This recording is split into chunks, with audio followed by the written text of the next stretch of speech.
ನಮಸ್ಕಾರ, ನ್ಯೂಸ್ ಸಂಗಮಕ್ಕೆ ಸ್ವಾಗತ. ಮೊದಲಿಗೆ ಹೆಡ್ಲೈನ್ಸ್.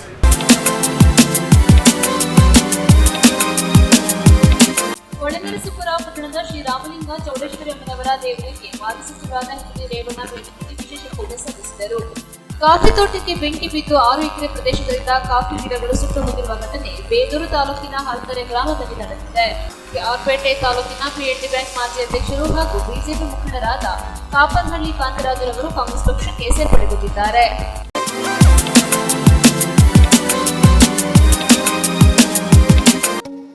ಶ್ರೀ ದುರ್ಗಾ ಕ್ಯಾಟರ್ಸ್ ಕುಶಾಲನಗರ. ನಮ್ಮಲ್ಲಿ ಮದುವೆ, ಉಪನಯನ, ಗೃಹ ಪ್ರವೇಶ, ಯಾವುದೇ ಪೂಜಾ ಸಮಾರಂಭಗಳಿಗೆ ನಿಮ್ಮ ಮನೆ ಬಾಗಿಲಿಗೆ ರುಚಿಯಾದ ತಿಂಡಿ, ಊಟ ಸರಿಯಾದ ಸಮಯಕ್ಕೆ ಮಂಗಳೂರು ಶೈಲಿಯ ಬ್ರಾಹ್ಮಣರ ರುಚಿಯಾದ ಸಸ್ಯಾಹಾರ ಅಡುಗೆ ಮಾಡಿಕೊಡಲಾಗುವುದು. ಹೆಚ್ಚಿನ ಮಾಹಿತಿಗಾಗಿ ಸಂಪರ್ಕಿಸಿ ಶ್ರೀ ದುರ್ಗಾ ಕ್ಯಾಟರ್ಸ್ ಮಾಲೀಕರಾದ MS ಗೋಪಾಲ ಭಟ್ಟರು, ಕುಶಾಲನಗರ. ಮೊಬೈಲ್ ಸಂಖ್ಯೆ 9448019653, ಮತ್ತೊಂದು ಸಂಖ್ಯೆ 7353153690. ಹಾಸನ ಜಿಲ್ಲೆ ಹೊಳೆನರಸೀಪುರ ಪಟ್ಟಣದ ಶ್ರೀರಾಮಲಿಂಗ ಚೌಡೇಶ್ವರಿ ಅಮ್ಮನವರ ದೇವಾಲಯಕ್ಕೆ ಮಾಜಿ ಸಚಿವರಾದ ಎಚ್.ಡಿ. ರೇವಣ್ಣ ಭೇಟಿ ನೀಡಿ ವಿಶೇಷ ಪೂಜೆ ಸಲ್ಲಿಸಿದರು.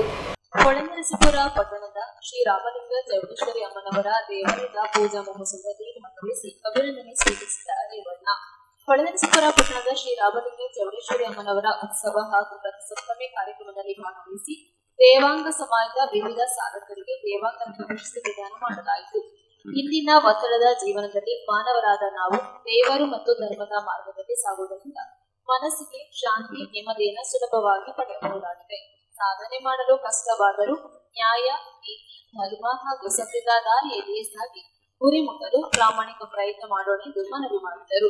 ಇದೇ ಸಂದರ್ಭದಲ್ಲಿ ದೇವಾಂಗ ಸಂಘ ಹಾಗೂ ದೇವಾಂಗ ಯುವಕ ಸಂಘದ ವತಿಯಿಂದ ಸಮಾಜದ ವಿವಿಧ ಸಾಧಕರಿಗೆ ನೀಡಿದ ದೇವಾಂಗ ರತ್ನ ಹಾಗೂ ಶ್ರೀರಾಮಲಿಂಗ ಚಕ್ರಧಾರಿ ಪ್ರಶಸ್ತಿಯೊಂದಿಗೆ ಸನ್ಮಾನಿಸಿ ಗೌರವಿಸಲಾಯಿತು. ತಾಲೂಕು ದೇವಾಂಗ ಸಂಘದ ಅಧ್ಯಕ್ಷರಾದ ಡಾಕ್ಟರ್ ರಾಜೇಶ್, ಕಾರ್ಯದರ್ಶಿ ಡಾಕ್ಟರ್ ಎ ಸೋಮಶೇಖರ್, ಗೌರವ ಅಧ್ಯಕ್ಷರಾದ ಡಾಕ್ಟರ್ ಬಿ ರಾಜಶೇಖರ್, ತಮ್ಮಯ್ಯ ಶೆಟ್ಟಿ, ಪದಾಧಿಕಾರಿಗಳಾದ ರಾಜು, ಕಮಲಮ್ಮ, ಲಕ್ಷ್ಮೀ ನರಸಿಂಹಯ್ಯ, ಈಶ್ವರ, ಕಾಂತರಾಜು, ಜಗನ್ನಾಥ್, ನೀಲಕಂಠಪ್ಪ, ವೆಂಕಟರಮಣಯ್ಯ, ದೇವಾಂಗ ಯುವಕ ಸಂಘದ ಅಧ್ಯಕ್ಷರಾದ ಶಂಕರ್, ಶ್ರೀಧರ್, ಕಿರಣ್, ಮೋಹನ್, ರವಿಕುಮಾರ್, ಶಶಿಧರ್, ಉಮೇಶ್ ಅವರನ್ನ ಸನ್ಮಾನಿಸಿ ಗೌರವಿಸಲಾಯಿತು. ಕಾರ್ಯಕ್ರಮದ ನಂತರ ಬಂಗಾರದ ತೇರಿನಲ್ಲಿ ಶ್ರೀ ಚೌಡೇಶ್ವರಿ ಅಮ್ಮನವರ ಉತ್ಸವ ಮೂರ್ತಿಯನ್ನಿಟ್ಟು ತೊಪ್ಪಿಟ್ಟಿನ ಆರತಿಯೊಂದಿಗೆ ಜಾನಪದ ಕಲಾತಂಡಗಳ ನೇತೃತ್ವದಲ್ಲಿ ವೈಭವದ ಮೆರವಣಿಗೆ ಮಾಡಿ ಸಂಭ್ರಮಿಸಲಾಯಿತು.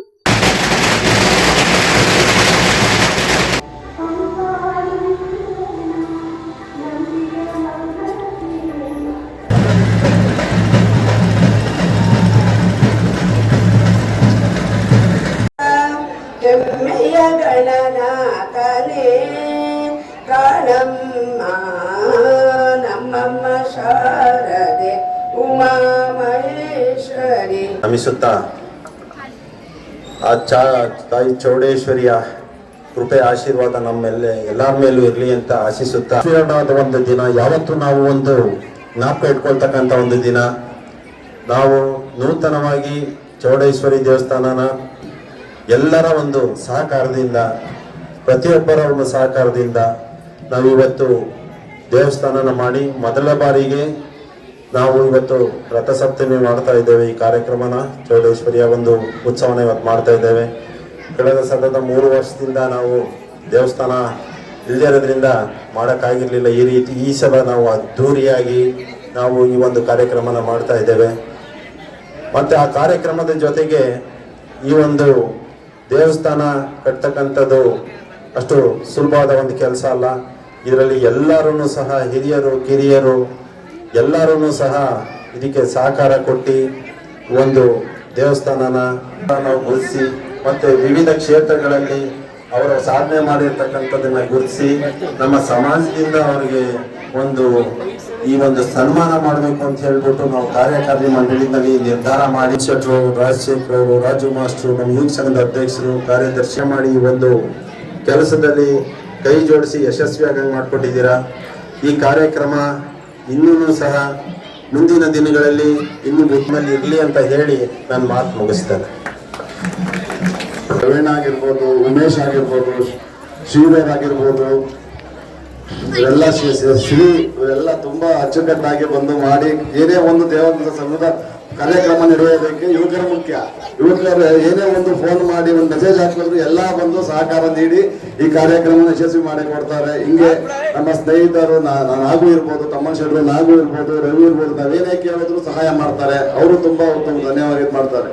ತುಂಬಾ ಚೆನ್ನಾಗಿ ಇದು ಮಾಡ್ತಾರೆ. ಇನ್ನ ನಾವು ಧನುರ್ಮಾಸ ಮಾಡಬೇಕು ಅಂದ್ರೆ ನಾಗು ಅವರ ಹೆಂಡತಿ ಆಶಾ ಅವರು ದಿಸಾ ಕಾಫಿ ಮಾಡ್ಕೊಡ್ತಾರೆ. ಸಹಕಾರ ಕೊಟ್ಟು ಈ ತರ ಸಂಘ ಯಶಸ್ವಿಯಾಗಿ ನಡೀಬೇಕು ಅಂದ್ರೆ ಧರ್ಮ ಕಾರ್ಯಕ್ರಮಗಳು ತುಂಬಾ ಚೆನ್ನಾಗಿ ನಡೀಬೇಕಂದ್ರೆ ಎಲ್ಲರೂ ಒಗ್ಗಟ್ಟಾಗಿ ಹೆಂಗಸರು ಗಂಡಸರು ಎಲ್ಲಾ ಸೇರಿ ಒಗ್ಗಟ್ಟಾಗಿ ಇದಕ್ಕೆ ಸ್ಪಂದಿಸಿದ್ರೆ ತುಂಬಾ ಚೆನ್ನಾಗಿ ನಡೆಯುತ್ತೆ. ಅವ್ರು ಮಾಡ್ತಾರೆ ನಾವ್ಯಾಕೆ ಮಾಡ್ಬೇಕು, ಅವ್ರು ಮಾಡ್ತಾರೆ ನಾವ್ಯಾಕೆ ಮಾಡ್ಬೇಕು ಅಂತ ಕೂತ್ಕೊಂಡ್ರೆ ಯಾವ ಕಾರ್ಯಕ್ರಮಗಳು ನಡೆಯೋದಿಲ್ಲ. ಯಾವುದೇ ಕಾರ್ಯಕ್ರಮ ನಡೆದ್ರೆ ನಮ್ದು ಕಾರ್ಯಕ್ರಮ ಅಂತ ಮುನ್ನುಗ್ಗಿ ಎಲ್ಲ ಬಂದಾಗ ಎಲ್ಲ ತುಂಬಾ ಚೆನ್ನಾಗಿ ನಡೆಯುತ್ತದೆ. ಸಂಗಮಕ್ಕಾಗಿ ಡಾಕ್ಟರ್ ಕೆಆರ್ ಕೆಆರ್ಪೇಟೆ. ಕೆಆರ್ಪೇಟೆ ತಾಲೂಕಿನ ಪಿಎಲ್ಡಿ ಬ್ಯಾಂಕ್ ಮಾಜಿ ಅಧ್ಯಕ್ಷರು ಬಿಜೆಪಿ ಮುಖಂಡರಾದ ಕಾಪನಹಳ್ಳಿ ಕಾಂತರಾಜರವರು ಕಾಂಗ್ರೆಸ್ ಪಕ್ಷಕ್ಕೆ ಸೇರ್ಪಡೆಗೊಳ್ಳುವ ಮೂಲಕ ಮೈತ್ರಿಗೆ ಆಘಾತ ನೀಡಿದ್ದಾರೆ. ಕೆಆರ್ಪೇಟೆ ತಾಲೂಕಿನ ಪಿಎಲ್ಡಿ ಬ್ಯಾಂಕ್ ಚುನಾವಣೆಗೆ 11ನೇ ಋತುವಿನ ಸಾಲಗಾರರ ಕ್ಷೇತ್ರದಿಂದ ಸ್ಪರ್ಧೆ ಮಾಡಿದ ಜೆಡಿಎಸ್ ಬಿಜೆಪಿ ಮೈತ್ರಿ ಅಭ್ಯರ್ಥಿ ಕಾಪನಹಳ್ಳಿ ಕಾಂತರಾಜು ಕಣದಿಂದ ನಿವೃತ್ತಿಯಾಗಿ ಕಾಂಗ್ರೆಸ್ ಅಭ್ಯರ್ಥಿ ಅರಳಕುಂಟೆ ಮೋಹನ್ ಅವರಿಗೆ ಬೆಂಬಲ ಸೂಚಿಸಿ ಕಾಂಗ್ರೆಸ್ ಪಕ್ಷಕ್ಕೆ ಸೇರ್ಪಡೆಯಾದರು. ಪಿಎಲ್ಡಿ ಬ್ಯಾಂಕ್ ಮಾಜಿ ಅಧ್ಯಕ್ಷರಾದ ಬಿಜೆಪಿ ಮುಖಂಡ ಕಾಂತರಾಜ್ ಅವರು ಮಾತನಾಡಿ, ಜೆಡಿಎಸ್ ಪಕ್ಷವು ಮೈತ್ರಿ ಧರ್ಮ ಪಾಲಿಸದೆ ಬಿಜೆಪಿ ಪಕ್ಷಕ್ಕೆ ಬಿಟ್ಟುಕೊಟ್ಟಿದ್ದ ಮಡುವಿನಕೋಡಿ ವಿಜ್ಞಾಪುರ 11ನೇ ಋತುವಿನಿಂದ ಬಂಡಾಯ ಅಭ್ಯರ್ಥಿಯನ್ನ ಕಣಕ್ಕಿಳಿಸಿ ಅವರ ಪರವಾಗಿ ಕೆಲಸ ಮಾಡುತ್ತಿರುವುದರಿಂದ ಬೇಸತ್ತು ಸ್ಪರ್ಧಾ ಕಣದಿಂದ ನಿವೃತ್ತಿ ಘೋಷಿಸಿ ಕಾಂಗ್ರೆಸ್ ಅಭ್ಯರ್ಥಿಯಾದ ಮೋಹನ್ ಅವರನ್ನು ಬೆಂಬಲಿಸಿ ಅವರ ಗೆಲುವಿಗೆ ಪ್ರಾಮಾಣಿಕವಾಗಿ ದುಡಿಯುವುದಾಗಿ ಘೋಷಿಸಿದರು. ಇದೇ ಸಂದರ್ಭದಲ್ಲಿ ಕಾಂಗ್ರೆಸ್ ಪಕ್ಷಕ್ಕೆ ಸೇರ್ಪಡೆಯಾದ ಕಾಂತರಾಜು ಅವರನ್ನ ಕಾಂಗ್ರೆಸ್ ಹಿರಿಯ ಮುಖಂಡ ಬಿಎನ್ ದೇವರಾಜು ಹೂಮಾಲೆ ಹಾಕಿ ಸ್ವಾಗತಿಸಿ ಪಕ್ಷಕ್ಕೆ ಬರಮಾಡಿಕೊಂಡರು. ಜಿಲ್ಲಾ ಪಂಚಾಯತ್ ಮಾಜಿ ಉಪಾಧ್ಯಕ್ಷರಾದ ಶ್ರೀಧರ ಅಂಬರೀಶ್, ಮನ್ಮೂಲ್ ನಿರ್ದೇಶಕರಾದ ಎಂಪಿ ಹರೀಶ್, ಮಡುವಿನಕೋಡಿ ಕಾಂತರಾಜು, ಶ್ರೀನಿವಾಸ್, ಐಚನಹಳ್ಳಿ ಶಿವಣ್ಣ, ಬಂಡೇನಹಳ್ಳಿ ಶ್ರೀನಿವಾಸ್, ವಿಜಯ್, ಸಚಿನ್, ದಯಾನಂದ ಮತ್ತಿತರರು ಉಪಸ್ಥಿತರಿದ್ದರು. ಬ್ಯಾಂಕ್ನ 11ನೇ ವೃತ್ತ ಕಲಾಪುರ ಪಂಚಾಯಿತಿ ಮತ್ತು ಮಡುವಿನಕೋಡಿ ಪಂಚಾಯಿತಿಯಿಂದ ನಾನು ಕಾಂಗ್ರೆಸ್ ಬೆಂಬಲಿತ ಅಭ್ಯರ್ಥಿಯಾಗಿ ನಿಂತಿರುತ್ತೇನೆ. ನಾನೇ ಹಿಂದೇನು ಸ್ಪರ್ಧೆ ಮಾಡಿ 3 ಓಟ್ಗಳಿಂದ ಸೋತಿದ್ದೆ, ಮತ್ತೆ ಸ್ಪರ್ಧೆ ಮಾಡಿದ್ದೇನೆ.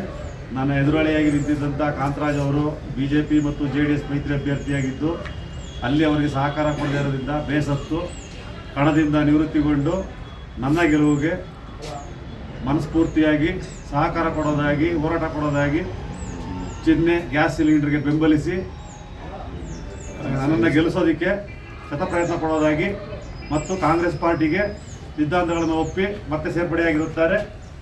ಆದ್ದರಿಂದ ಅವರನ್ನು ನಾನು ಅಧಿಕೃತವಾಗಿ ಆಹ್ವಾನಿಸುತ್ತೇನೆ. ಹಾಕಿ ನೀವು ಕಾಂತಾಡ ನೀವು ಮೈತ್ರಿ ಅಭ್ಯರ್ಥಿಯಾಗಿ ನಾರಾಯಣಗೌಡರು ಮತ್ತು ಶಾಸಕರಾದ ಮಂಜುನಾಥ್ ಅವರು ನಮ್ಮ ಅಧಿಕೃತ ಅಭ್ಯರ್ಥಿ ಎಂದು ಘೋಷಣೆ ಮಾಡಿದರು. ಆದರೆ JDS-ಇಂದಲೂ ಮಂಡ್ಯ ಅಭ್ಯರ್ಥಿ ಹಾಕಿ ಈಗ ಅವ್ರಿಗೆ ಸಹಾಯ ಮಾಡ್ತಾ ಇರೋದ್ರಿಂದ ನಾವು ನಮ್ಮ BJP ಅಭ್ಯರ್ಥಿಯಾದ ನಾನು ನಿವೃತ್ತಿ ಘೋಷಣೆ ಮಾಡಿ ಕಾಂಗ್ರೆಸ್ ಅಭ್ಯರ್ಥಿಯಾದ ಮೋಹನ್ ಅವ್ರಿಗೆ ನಮ್ಮ ಅಧಿಕೃತವಾಗಿ ನಮ್ಮ ಸಹಾಯವನ್ನು ಮಾಡ್ತಾ ನಾವು ಅವ್ರಿಗೆ ಬೆಂಬಲ ಮಾಡ್ತಾಯಿದ್ವಿ. ಇದರಿಂದ ಮೋಹನ್ ಅವರ ಅಭ್ಯರ್ಥಿಗೆ ನಾನು ನಿವೃತ್ತಿ ಘೋಷಣೆ ಮಾಡಿ ಅವ್ರಿಗೆ ಸಹಾಯ ಮಾಡೋದನ್ನು ಮಹತ್ವಪೂರ್ವಕವಾಗಿ ನಾನು ಈ ದಿವಸ ಘೋಷಣೆ ಮಾಡ್ತಾಯಿದ್ವಿ. ಭೂ ಅಭಿವೃದ್ಧಿ ಬ್ಯಾಂಕ್ 8ನೇ ತಾರೀಕು ಚುನಾವಣೆಯ ಪ್ರಯುಕ್ತ ನಾವು JDS BJP ಅಭ್ಯರ್ಥಿಯಾಗಿದೆ. ಮಾನ್ಯ ಶಾಸಕರು ಮತ್ತು ನಾರಾಯಣಗೌಡರು ಇಬ್ಬರಿಗೆ ನಮ್ಮ ಮೈತ್ರಿ ಅಭ್ಯರ್ಥಿಯಾಗಿ ಘೋಷಣೆ ಮಾಡಿದರು. ಆದರೆ ಮೈತ್ರಿ ಧರ್ಮ ಪಾಲನೆ ಮಾಡದೇ ಇರೋದ್ರಿಂದ ನಾವೀಗ JDS ಬಂಡಾಯ ಅಭ್ಯರ್ಥಿಗೆ ಸಹಾಯ ಮಾಡ್ತಾ ಇರೋದ್ರಿಂದ ನಾವು ಕಾಂಗ್ರೆಸ್ ಅಭ್ಯರ್ಥಿ ಮೋಹನ್ ಅವರಿಗೆ ಅಧಿಕೃತವಾಗಿ ನಾವು ಸಪೋರ್ಟ್ ಮಾಡ್ತಾ ನಾವು 11ನೇ ವೃತ್ತದಿಂದ ನಾವು ನಿವೃತ್ತಿ ಹೊಂದಿ ಕಾಂಗ್ರೆಸ್ ಪಕ್ಷಕ್ಕೆ ಈ ದಿವಸ ನಾನು ಸೇರ್ಪಡೆ ಆಗ್ತಾ ಇದ್ದೀನಿ ಅಂತ ನಾನು ಸಂಗಮಕ್ಕಾಗಿ doctor K R Neelakantha K R Pete. Coffee ತೋಟಕ್ಕೆ ಬೆಂಕಿ ಬಿದ್ದು 6 ಎಕರೆ ಪ್ರದೇಶದಲ್ಲಿದ್ದ ಕಾಫಿ ಗಿಡಗಳು ಸುಟ್ಟು ಹೋಗಿರುವ ಘಟನೆ ಹಾಸನ ಜಿಲ್ಲೆ ಬೇಲೂರು ತಾಲೂಕಿನ ಹಾಲ್ತರೆ ಗ್ರಾಮದಲ್ಲಿ ನಡೆದಿದೆ. ಕಾಫಿ ತೋಟಕ್ಕೆ ಬೆಂಕಿ ಬಿದ್ದು 6 ಎಕರೆ ಪ್ರದೇಶದಲ್ಲಿದ್ದ ಕಾಫಿ ಗಿಡಗಳು ಸುಟ್ಟು ಹೋಗಿರುವ ಘಟನೆ ಹಾಸನ ಜಿಲ್ಲೆ ಬೇಲೂರು ತಾಲೂಕಿನ ಹಾಲ್ತರೆ ಗ್ರಾಮದಲ್ಲಿ ನಡೆದಿದೆ. ಗ್ರಾಮದ ಶಂಕರೇಗೌಡ ಎಂಬುವರಿಗೆ ಸೇರಿದ ಕಾಫಿ ತೋಟಕ್ಕೆ ಕಿಡಿಗೇಡಿಗಳು ಬೆಂಕಿ ಹಾಕಿದ್ದು ಪೂರ್ಣ ಪ್ರಮಾಣದಲ್ಲಿ ಗಿಡಗಳು ಸುಟ್ಟು ಕರಕಲಾಗಿವೆ. ಕಾಫಿ ಬೆಳೆ ಫಸಲು ಕೊಡುತ್ತಿದ್ದ ಗಿಡಗಳಾಗಿದ್ದು ಇದೀಗ ಕಾಫಿ ತೋಟದ ಮಾಲೀಕರು ಕಂಗಾಲಾಗಿದ್ದಾರೆ. ಬೆಂಕಿ ಹತ್ತಿಕೊಂಡಿದ್ದನ್ನ ಆರಿಸಲು ಆಗಮಿಸಿದ ಅಗ್ನಿಶಾಮಕ ವಾಹನ ತೋಟದ ಸಮೀಪಕ್ಕೆ ಹೋಗಲು ಸಾಧ್ಯವಾಗದೇ ಇದ್ದಾಗ ಇನ್ನಷ್ಟು ಬೆಂಕಿ ಜ್ವಾಲೆ ವ್ಯಾಪಿಸಿ ಹಾನಿ ಉಂಟು ಮಾಡಿದ್ದು ವಾಹನವನ್ನ ದೂರದಲ್ಲಿ ನಿಲ್ಲಿಸಿ ಸಾಧ್ಯವಾದಷ್ಟು ಬೆಂಕಿಯನ್ನು ನಂದಿಸುವಲ್ಲಿ ಅಗ್ನಿಶಾಮಕ ದಳದ ಸಿಬ್ಬಂದಿ ಯಶಸ್ವಿಯಾದರು. ಆದರೆ ಪೂರ್ಣ ಪ್ರಮಾಣದಲ್ಲಿ ಬೆಂಕಿಯನ್ನು ನಂದಿಸಲು ಆಗದೆ ಕಾರಣ ಸಾಕಷ್ಟು ಗಿಡಗಳು ಬೆಂಕಿಗೆ ಬಲಿಯಾಗಿವೆ. ಕಾಫಿ ಗಿಡದೊಂದಿಗೆ ಮೆಣಸು, ಅಡಿಕೆ, ಬಾಳೆ, ಮಾವು ಸೇರಿದಂತೆ ಹಲವು ಗಿಡ, ಸಿಲ್ವರ್ ಮರ ನಾಶವಾಗಿವೆ. ತೋಟದಲ್ಲಿ ಬೆಂಕಿ ಹತ್ತಿ ಉರಿಯುತ್ತಿರುವುದನ್ನು ಕಂಡ ತೋಟದ ಮಾಲೀಕ ಹಾಗೂ ಕುಟುಂಬಸ್ಥರ ರೋದನ ಮುಗಿಲು ಮುಟ್ಟಿತ್ತು. ಅಗ್ನಿಶಾಮಕ ಸಿಬ್ಬಂದಿಗಳಾದ ಪ್ರಭಾರ ಠಾಣಾಧಿಕಾರಿ ಧರ್ಮಯ್ಯ, ಎಂಟಿ ಹರೀಶ್, ಎಲ್ಎಫ್ ಅರವಿಂದ್, ಸಂತೋಷ್, ವೀರೇಶ್ ಮಾಡಿ ಕಾರ್ಯನಿರ್ವಹಿಸಿದರು. ನ್ಯೂಸ್ ತಕಮಕ್ಕಾಗಿ ಅನಂತರಾಜ್ ಅರಸ್, ಬೇಲೂರು. ಕೊಡಗು ಜಿಲ್ಲೆಯ ಪಾಲಿಬೆಟ್ಟದಲ್ಲಿ ಪಾಲಿಬೆಟ್ಟ ಆರ್ಕಾಡ್ ಪಟ್ಟಣ್ ಬಾಬಾ ಶಾಹ್ ವಲಿಯವರ ಉರುಸ್ ಕಾರ್ಯಕ್ರಮ ನಡೆಯಿತು. ಭಾವಿಕೆಯ ಧಾರ್ಮಿಕ ಕೇಂದ್ರಕ್ಕೆ ಇತಿಹಾಸದ ಸುದ್ದಿಯಾಗಿರುವ ಪಾಲಿಬೆಟ್ಟ ಆರ್ಕಾಡ್ ಪಟ್ಟಣ್ ಬಾಬಾ ಶಾಹ್ ವಲಿಯವರ ಉರುಸ್ ಕೊನೆಯ ದಿನದಂದು ನಡೆದ ಸಮಾರೋಪ ಸಮಾರಂಭದ ಸರ್ವಧರ್ಮ ಸಮರ್ಥ ಆವರಣದಲ್ಲಿ ನಡೆಯಿತು. ಮನೆಹಳ್ಳಿ ಮಠದ ಶ್ರೀ ತಪೋ ಕ್ಷೇತ್ರ ಮಹಂತ ಶಿವಲಿಂಗ ಸ್ವಾಮೀಜಿ ಮಾತನಾಡಿ, ಸರ್ವಧರ್ಮದ ಸಮನ್ವಯಕ್ಕಿಂತ ಶಾಂತಿ, ಸಹಬಾಳ್ವೆ, ನೆಮ್ಮದಿಯ ಜೀವನ ನಡೆಸಲು ಸಾಧ್ಯವಾಗುವುದು ಇಂತಹ ಸರ್ವಧರ್ಮ ಸಮ್ಮೇಳನಗಳ ಮೂಲಕ ಭಾವಿಕತೆಯೊಂದಿಗೆ ಒಗ್ಗೂಡಿ ಆಚರಣೆಗಳು ಮಾಡಿದರೆ ಸಹೋದರತ್ವ ನಿರ್ಮಾಣವಾಗಲು ಸಾಧ್ಯವಾಗಲಿದೆ ಎಂದರು. ಕೆಡಕಿನಿಂದ ದೂರವಾಗಿ ಒಳಿತನ ಬಯಸಿ ಧಾರ್ಮಿಕ ಚಿಂತನೆಗಳನ್ನು ಮೈಗೂಡಿಸಿಕೊಂಡು ಸೌಹಾರ್ದ ಸಮಾಜ ನಿರ್ಮಾಣ ಮಾಡಲು ಸಾಧ್ಯವಾಗಲಿದೆ ಎಂದರು. ಪಾಲಿಬೆಟ್ಟ ಲೂಡ್ಸ್ ಚರ್ಚ್ನ ರೆವರೆಂಡ್ ಫಾದರ್ ಮರಿಯಾರಾಜ್ ಜಾರ್ಜ್ ಮಾತನಾಡಿ, ದೇವರು ಮಾನವನ ರೂಪದಲ್ಲಿ ಬದುಕಲು ಅವಕಾಶ ಕಲ್ಪಿಸಿದೆ. ನಾವೆಲ್ಲರೂ ಶಾಂತಿ, ಸಹಬಾಳ್ವೆ, ಸಹೋದರತೆಯೊಂದಿಗೆ ನೆಮ್ಮದಿಯ ಜೀವನ ನಡೆಸಲು ಸಾಧ್ಯವಾಗುವುದು. ಎಲ್ಲ ಧರ್ಮಗಳ ಬೋಧನೆಯನ್ನು ಅನುಸರಿಸಿದರೆ ನಾವು ಯಾರನ್ನೂ ದ್ವೇಷಿಸುವುದಿಲ್ಲ. ಎಲ್ಲ ಧರ್ಮಗಳ ಸಾರಾಂಶ ಒಂದೇ, ಶಾಂತಿ, ಸಹಬಾಳ್ವೆ ಸಂಕಟವಾಗಿದೆ ಎಂದರು. ಜಿಲ್ಲಾ ವಕ್ಫ್ ಮಂಡಳಿ ಉಪಾಧ್ಯಕ್ಷರಾದ ಶಾಫಿ ಸಿಂಗ್ ಮಾತನಾಡಿದರು.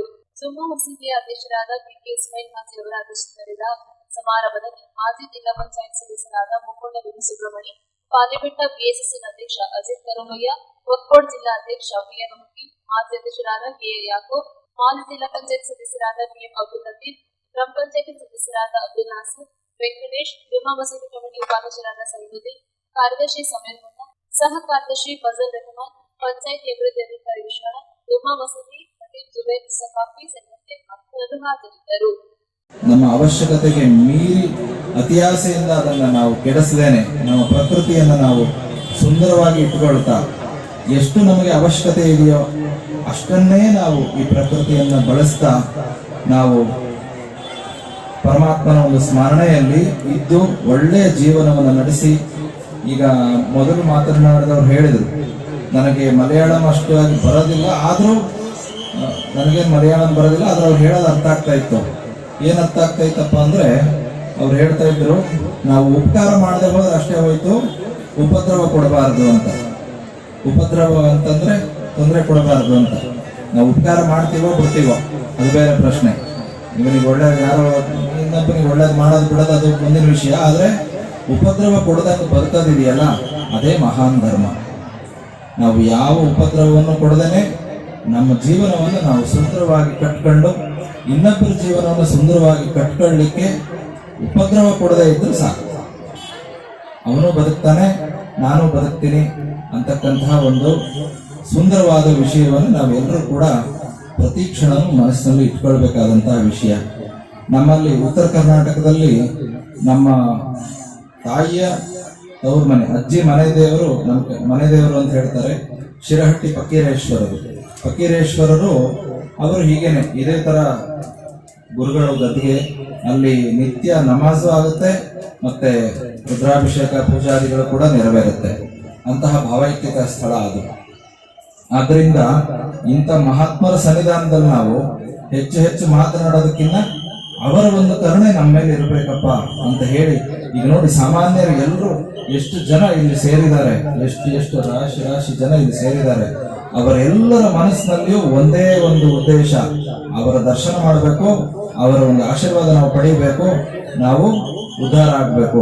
ಇಷ್ಟೇ ಎಲ್ಲರ ಮನಸ್ಸಿನಲ್ಲಿ ಹೊತ್ತು ಆ ಕಿಲೋಮೀಟರ್ ಗಟ್ಟಲೆ ನಡ್ಕೊಂಡೇ ಬರ್ತಾ ಇದ್ದಾರೆ, ಎಲ್ಲಿಂದೆಲ್ಲ ನಾನು ನೋಡ್ಕೊಂಡೇ ಬಂದೆ. ಅಂತಹ ಒಂದು ಮಹಾತ್ಮರ ಕರುಣೆ ನಮ್ಮ ಮೇಲೆ ಸದಾಕಾಲ ಇರಬೇಕು ಅಂತ ಕೂಡ ನಾನು ಪ್ರಾರ್ಥಿಸ್ತೇನೆ. ನಮ್ಮೆಲ್ಲರ ಮೇಲೂ ಇರಬೇಕು ಅವರ ಮಹಾತ್ಮರ ಕರುಣೆ ಇದ್ದುಬಿಟ್ರೆ ನಾವು ಈ ಬದುಕನ್ನ ಅತ್ಯಂತ ಸುಲಭವಾಗಿ ಸಾಗಿಸ್ತೇವೆ.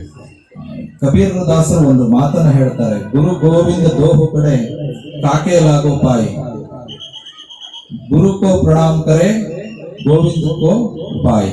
ಅಂದ್ರೆ ಗುರು ಮತ್ತೆ ದೇವರು ಇಬ್ಬರು ಒಟ್ಟಿಗೆ ನಿಂತರೆ ಯಾರಿಗೆ ಮೊದಲು ನೀನು ನಮಸ್ಕಾರ ಮಾಡ್ತೀಯಾ ಅಂತ ಅವರೇ ಪ್ರಶ್ನೆಯನ್ನು ಕೇಳ್ತಾರೆ. ಅವರೇ ಒಂದು ಸುಂದರವಾದ ಉತ್ತರವನ್ನು ಕೊಡ್ತಾರೆ.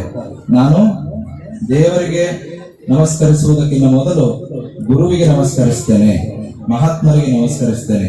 ಯಾಕೆ ಅಂತಂದ್ರೆ ದೇವರು ಯಾರು ಅಂತ ನಾನು ನೋಡಿಲ್ಲ, ದೇವರು ಏನು ಅಂತ ನನಗೆ ಗೊತ್ತಿಲ್ಲ, ದೇವರನ್ನು ಅರಿಯುವಷ್ಟು ದೊಡ್ಡವನು ನಾನಲ್ಲ, ಅಷ್ಟು ಚೈತನ್ಯ ಶಕ್ತಿ ನನ್ನಲ್ಲಿಲ್ಲ. ಆದ್ರೆ ನಾವು ಜಿಯಾರತ್ ಅವರ ಸಂದರ್ಶನ ಮಾಡುವುದು ಅವರೊಂದು ದೈವ ಎಂಬ ವಿಶ್ವಾಸದಿಂದ ಅಲ್ಲ, ಬದಲಾಗಿ ದೈವದಿಂದ ಶಕ್ತಿ ಇರುವಂತಹ ಅಲ್ಲಾಹನಿಂದ ಪ್ರತ್ಯೇಕವಾದಂತಹ ಶಕ್ತಿ ಲಭಿಸಿರುವಂತಹ, ಪ್ರತ್ಯೇಕವಾದಂತಹ ಸ್ಥಾನಮಾನ ಲಭಿಸಿರುವಂತಹ ಮಹಾತ್ಮರಾಗಿದ್ದಾರೆ. ಅವರಿಗೆ ಅಲ್ಲಾಹನು ಪ್ರತ್ಯೇಕವಾದಂತಹ ಶಕ್ತಿಯನ್ನು ಕೊಟ್ಟಿದ್ದಾನೆ. ಆ ಒಂದು ವಿಶ್ವಾಸದೊಂದಿಗೆ ನಾವೆಲ್ಲರೂ ಕೂಡ ಇವರೊಂದಿಗೆ ಬಂದು ಸಹಾಯವನ್ನು ಅಭ್ಯರ್ಥನೆ ಮಾಡ್ತೇವೆ. ಅಲ್ಲಾಹನೊಂದಿಗೆ ಮಾತ್ರವಾಗಿದೆ ನಮ್ಮ ಆರಾಧನೆ, ಇವರೊಂದಿಗೆ ಇರುವಂತದ್ದು ಗೌರವವಾಗಿದೆ. ಆ ಗೌರವದ ಸೂಚಕವಾಗಿದೆ ಉರುಳು ಸಮಾರಂಭಗಳು ಎಂಬುದನ್ನ ಇಲ್ಲಿರುವಂತಹ ಇತರ ಧರ್ಮದ ಗೌರವಾನ್ವಿತ ಅತಿಥಿಗಳಿಗೆ ಮನವರಿಕೆ ಆಡಲಿಕ್ಕೆ ಒಂದೆರಡು ಮಾತುಗಳನ್ನು ಹೇಳಿದೆ ಅಂತ ಮಾತು. ಹಾಗಿದ್ದರೂ ಕೂಡ ಉರುಳು ಸಮಾರಂಭಗಳಲ್ಲಿ ಇವತ್ತು ಸೌಹಾರ್ದ ಸಮ್ಮೇಳನಗಳು ಯಥೇಚ್ಛವಾಗಿ ನಡೀತಾ ಇದೆ. ಈಗಾಗಲೇ ನಮಗೆ ಗೊತ್ತಿದೆ, ಕೊಡಗಿನ ಸುಲ್ತಾನ್ ಸೂಫಿ ಶಹೀದ್ ವಲಿಯುಲ್ಲಾಹ್ ಅತ್ಯಂತ ದೊಡ್ಡ ಉರುಸ್ ಕಾರ್ಯಕ್ರಮ ನಡೆಯಲಿಕ್ಕಿದೆ. ಆ ಕಾರ್ಯಕ್ರಮದಲ್ಲಿ ಸೌಹಾರ್ದತೆಗೆ ಹೆಚ್ಚು ಮೆರುಗನ್ನು ಕೊಟ್ಟು, ಹೆಚ್ಚು ಆದ್ಯತೆಯನ್ನು ಕೊಟ್ಟು ಅಲ್ಲೂ ಕೂಡ ಸೌಹಾರ್ದ ಸಮಾವೇಶವನ್ನು ನಡೆಸ್ತಾ ಇದ್ದಾರೆ. ಅದೇ ರೀತಿ ಇವತ್ತು ಮಧ್ಯಾಹ್ನವೂ ಕೂಡ ಕಂಬಿಬಾಡೆ ಮಕಾಂ ಉರುಸ್ ನಡೆಯಿತು, ಅಲ್ಲಿಯೂ ಕೂಡ ಸೌಹಾರ್ದ ಸಮಾವೇಶ ಇತ್ತು. ಯಾಕಾಗಿ ಸೌಹಾರ್ದ ಸಮಾವೇಶಕ್ಕೆ ಉರುಸ್ ಸಮಾರಂಭಗಳು ಭಾಗಿಯಾಗ್ತಾ ಇದೆ ಅಂತ ಹೇಳಿದರೆ ನಮ್ಗೆ ಗೊತ್ತಿದೆ ಸಹೋದರರೇ, ಈ ಮಹಾತ್ಮರೆಲ್ಲರೂ ಕೂಡ ಅಲ್ಲಾಹನನ್ನು ಭಯಪಟ್ಟು ಇಸ್ಲಾಮಿನ ತತ್ವಾದರ್ಶಗಳನ್ನ, ಕುರ್ಆನ್ ನಿಯಮಗಳನ್ನ, ಪ್ರವಾದಿ ಪೈಗಂಬರರ ಆದರ್ಶಗಳನ್ನ ಅವರು ಜೀವನದಲ್ಲಿ ಪಾಲಿಸಿಕೊಂಡು, ಜೀವನದಲ್ಲಿ ಅಳವಡಿಸಿಕೊಂಡು ಅವರೆಲ್ಲರೂ ಕೂಡ ನೈಜವಾದಂತಹ ಮುಸಲ್ಮಾನರಾಗಿ ಬದುಕುವುದರೊಂದಿಗೆ ಇಲ್ಲಿರುವಂತಹ ಮಾನವರೆಲ್ಲರೂ ಕೂಡ ಒಂದೇ, ಎಲ್ಲರನ್ನು ಮಾನವರಾಗಿ ಕಾಣಬೇಕು, ಎಲ್ಲರನ್ನು ಕೂಡ ಮಾನವರನ್ನ ದೃಷ್ಟಿಯಲ್ಲಿ ಮಾನವತೆ ತೋರಿಸಬೇಕು ಎಂಬಂತಹ ಪ್ರವಾದಿ ಪೈಗಂಬರ್ ಸಲ್ಲಲ್ಲಾಹು ಅಲೈಹಿ ವಸಲ್ಲಂ ಅವರ ಆ ಒಂದು ಸುಂದರವಾದ ಆದರ್ಶವನ್ನ ಎತ್ತಿ ಹಿಡಿಯುವವರಾಗಿದ್ದರು. ನಮ್ಗೆ ಗೊತ್ತಿದೆ, ಸುಲ್ತಾನ್ ಹಿಂದ್ ಎಂದು ಗುರುತಿಸಲ್ಪಡುವಂತಹ ಅಜ್ಮೀರ್ ಖಾಜಾ ವಲಿಯುಲ್ಲಾಹ್ ಅವರ ಆ ಒಂದು ಇತಿಹಾಸವನ್ನು ಗಮನಿಸುವುದಾದ್ರೆ ಇವತ್ತಿಯೂ ಕೂಡ ಈ ಭಾರತದ ಪ್ರಧಾನಮಂತ್ರಿಗಳು ಸಹಿತ ಇರುವಂತಹ ಎಲ್ಲರೂ ಕೂಡ ಆ ಅಜ್ಮೀರ್ ದರ್ಗಾದ ಉರುಸ್ ಸಮಾರಂಭವಂತೆಂದರೆ ಸಾದರ ಎಂಬಂತಹ ಒಂದು ಹಾಸು ರೇಷ್ಮೆಯ ಹೊದಿಕೆಯನ್ನ ದರ್ಗಾಗೆ ನೀಡುವಂತಹ ವಾಡಿಕೆ ಇವತ್ತಿಯೂ ಕೂಡ ಇದೆ.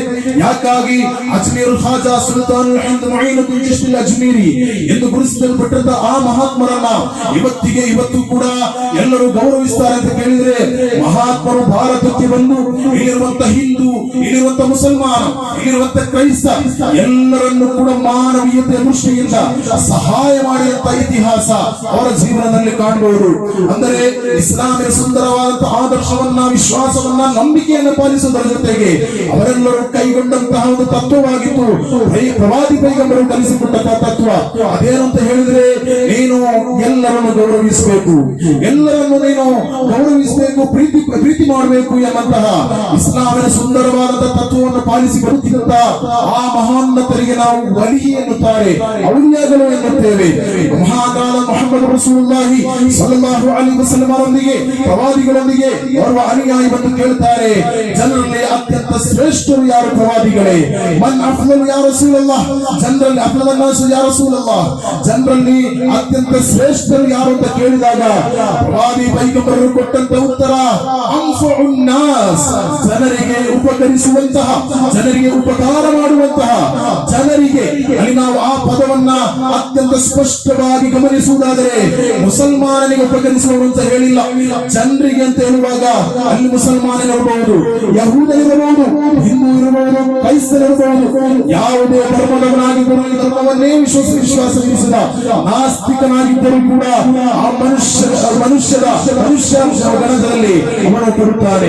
ಆದ್ದರಿಂದಲೇ ಪ್ರವಾದಿ ಹೇಳಿದಂತಹ ಆ ಮಾತನ್ನು ಜೀವನದಲ್ಲಿ ಪಾಲಿಸಿಕೊಂಡಂತಹ ಆ ಮಹಾತ್ಮರು ಪ್ರವಾದಿ ಸಲ್ಲಲ್ಲಾಹು ಅಲೈಹಿ ವಸಲ್ಲಂ ಹೇಳ್ತಾರೆ, ಮತ್ತೊಂದು ವಿಚಾರವನ್ನು ಹೇಳ್ತಾರೆ, ಫೀ ಕುಲ್ಲಿ ಕಬ್ರಿನ್ ವತುಬತಿನ್ ಅಜ್ರುನ್, ಎಲ್ಲಾ ಮನುಷ್ಯರಿಗೂ ಅವರಿಗೆ ಬೇಕಾದಂತ ಮನೆ, ಆಹಾರ, ವಸ್ತ್ರ ವಿಚಾರಗಳಿಗೆ ಬೇಕಾಗಿ ಅನಾರೋಗ್ಯ ಉಂಟಾದಂತ ಸಂದರ್ಭದಲ್ಲಿ ನೀವು ಸಹಕಾರ ಮಾಡುವುದಾದರೆ ಅದು ನಿಮಗೆ ಅಲ್ಲಾಹನಿಂದ ಪ್ರತಿಫಲ ಸಿಗುವಂತಹ ಕಾರ್ಯವಾಗಿದೆ, ವಿಚಾರವಾಗಿದೆ ಅಂತ ಪ್ರವಾದಿ ಪೈಗಂಬರ್ ಸಲ್ಲಲ್ಲಾಹು ಪ್ರಾರ್ಥನೆ ಮಾಡಿ ನಿಮಗೆ ಆಶೀರ್ವಾದ ಮಾಡ್ತೇನೆ ಹೇಳ್ದ.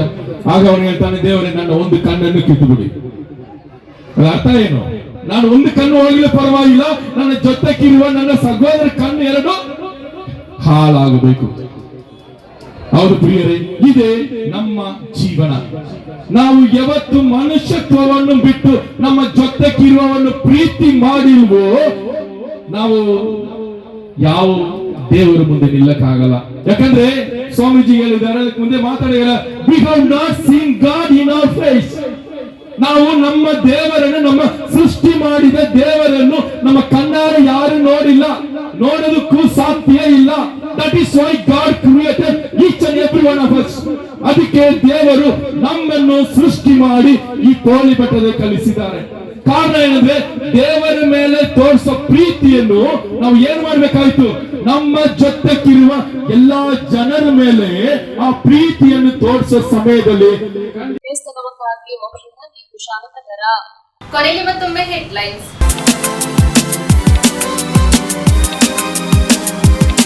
ಹೊಳೆನರಸೀಪುರ ಪಟ್ಟಣದ ಶ್ರೀ ರಾಮಲಿಂಗ ಚೌಡೇಶ್ವರಿ ಅಮ್ಮನವರ ದೇವರಿಗೆ ವಾದಿಸುತ್ತಿರುವ ಹಿರಿಯ ರೇವಣ್ಣ ಭೇಟಿ ನೀಡಿ ವಿಶೇಷ ಪೂಜೆ ಸಲ್ಲಿಸಿದರು.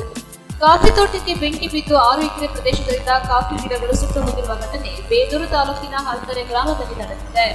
ಆರ್ಪೇಟೆ ತಾಲೂಕಿನ ಪಿಎಲ್ಡಿ ಬ್ಯಾಂಕ್ ಮಾಜಿ ಅಧ್ಯಕ್ಷರು ಹಾಗೂ ಬಿಜೆಪಿ ಮುಖಂಡರಾದ ಕಾಪರ್ಹಳ್ಳಿ ಕಾಂತರಾಜರವರು ಕಾಂಗ್ರೆಸ್ ಪಕ್ಷಕ್ಕೆ ಸೇರ್ಪಡೆಗೊಂಡಿದ್ದಾರೆ.